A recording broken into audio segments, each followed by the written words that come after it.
Hello students, welcome back to Advanced Object Oriented Programming ITSC 408.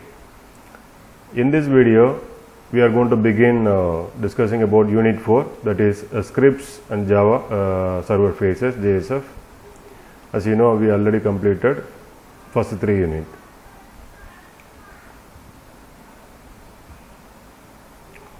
In Unit 4, we are going to have 2 major titles, Ajax and JSF as first topic, and the second topic is JavaScript in JSF.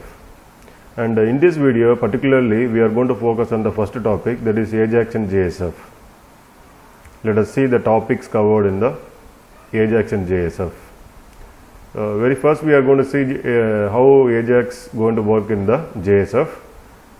And the introduction to Ajax we will be discussing here, and other examples we are going to see here. So first example is without Ajax in our program, how it works you will see, and this will help you to understand how Ajax works with the JSF. So I prepared the second example using Ajax in our JSF application. And the last one is without a button, how Ajax will work. Now let's look at what is Ajax, how it is going to work in a JSF. So Ajax stands for Asynchronous JavaScript and XML. Shortly we used to say Ajax. It's a technique. So this technique uses HTTP XML objects of a JavaScript to send and receive the data from and to the server asynchronously. So we will send and receive the data behind the application, that goes asynchronously. So it exchanges the data mainly without reloading the whole page. So the whole page web application, the web page will not be loaded fully, but the data will be loaded without refreshing or reloading the page. So Ajax is integrated in JSF that supports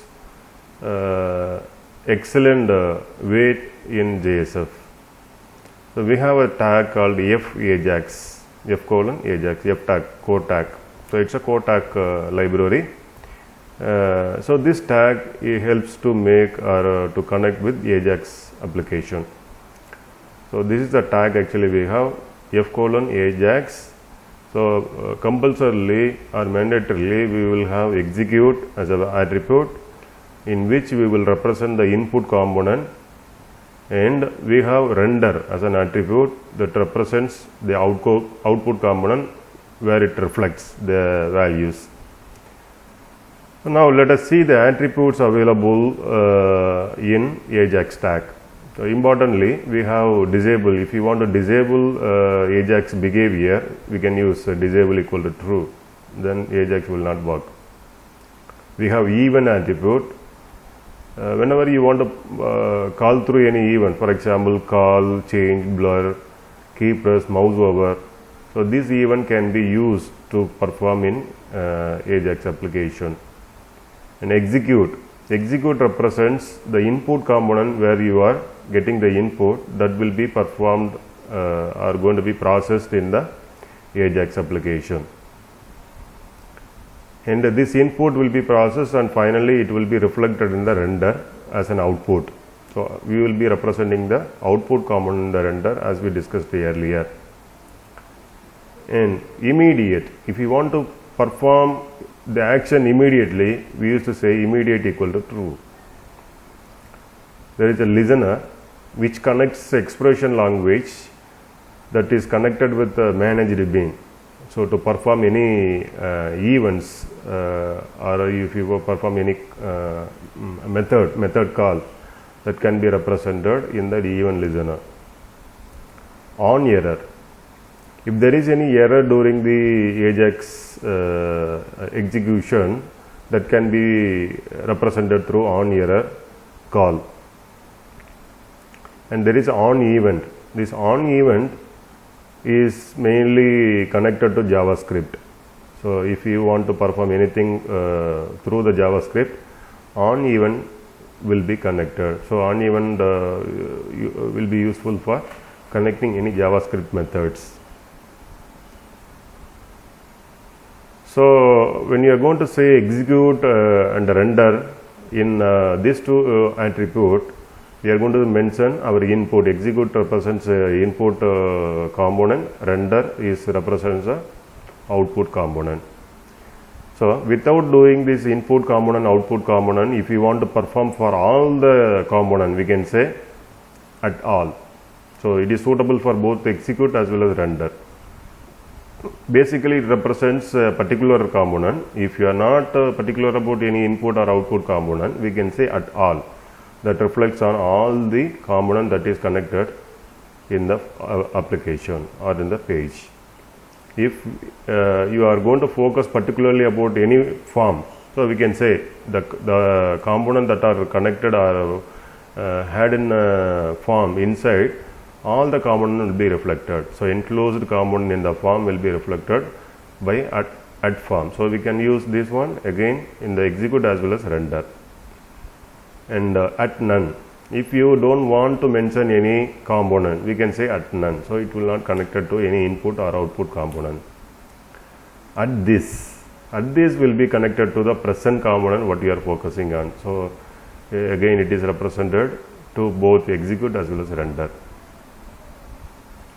Now the first example we are going to focus without using Ajax, which will not be doing without refreshing, but mean it will be refreshed the page. For example, we have a form inside, we have text input, have name value. For example, the value is connected with bean, maybe the name variable declared with the user managed bean, and we have a button which has a value. So we will be clicking on this button to collect the value. So this value will go to the managed bean, and what will happen, the value I want to show in the output text.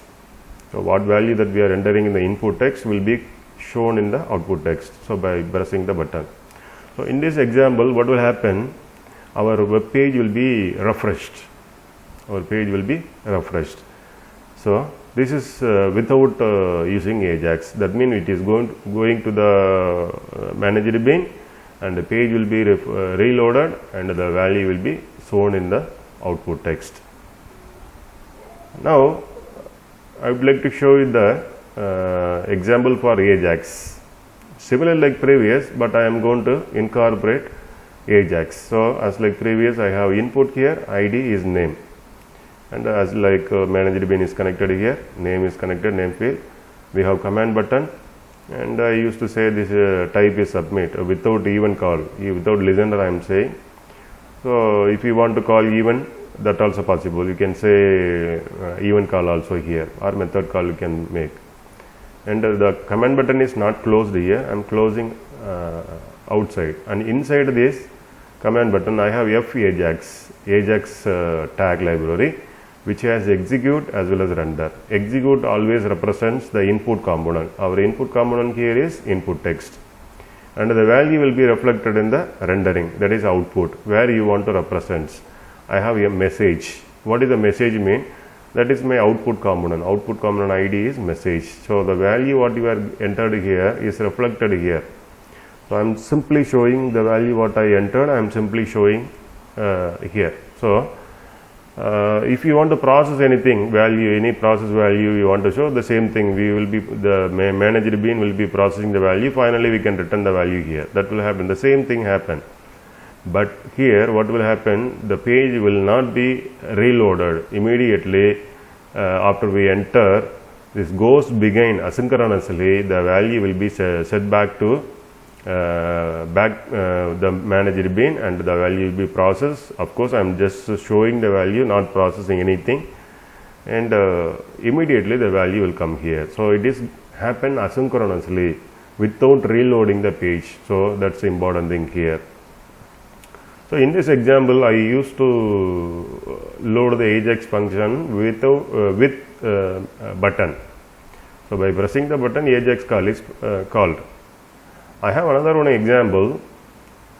Here I am not going to use any command button, but what I will do is I will have the same like previous input as a input text, output as a message here, and I have Ajax call here. As like previous, I have execute with the name, render as message. But one thing I did is I used to call the event. When I type in the text field, immediately the value will be represented here. Okay, so for that I said event is key up or key press. I made key up or key press will be the same. Okay, event I said key up. So whenever we type the text in the text field, immediately the event call goes back. Asynchronous JavaScript will go back to the manager bean, and the value will be reloading. Value will be reflecting on the message, but without reloading the page. Okay, so this is what I made here. So we can perform any asynchronous process using Ajax for our application. So these are all about Ajax functionality in JSF. If you have any questions or discussion related to this topic, you can email, or you may send an message through the e-learning, or you can also raise your question during our team meeting time. Thank you very much for watching this video.